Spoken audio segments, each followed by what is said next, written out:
జై శ్రీరామ్. ఆ హనుమంతుడికి అప్పుడు తీవ్రమైన కోపము వచ్చింది. ఎదుటను పెద్ద రాయి కనిపించింది.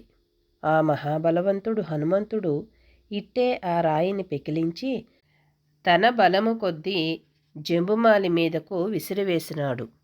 జంబుమాలి ఆ రాతిని గురిచేసి 10 బాణాలు వదిలినాడు. ఆ రాయి ముక్కలైపోయింది.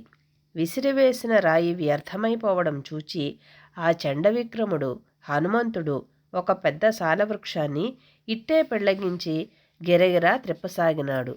అట్లా గిర్రున తిప్పుతున్న సాలవృక్షం మీద ఆ జంబుమాలి కొన్ని బాణాలు వదిలి దాన్ని ముక్కలు ముక్కలు చేసి హనుమంతుడి భుజము మీద 5 బాణాలను, వక్షస్థలము మీద 1 బాణాన్ని, మరొక 10 బాణాలను దేహమంతటను వదిలినాడు.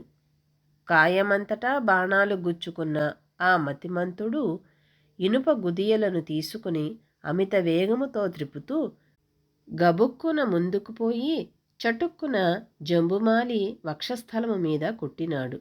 జంబుమాలి క్రింద పడిపోయినాడు.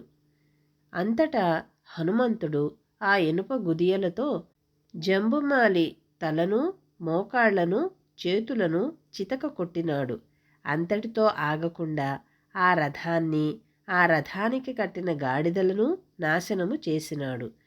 జంబుమాలి మహాకాయమంతా ముక్కలు ముక్కలైపోయింది. ఆభరణాలు చెక్కు చెదరకుండా అతడు నేల మీద పడిపోయినాడు. జై శ్రీరామ్.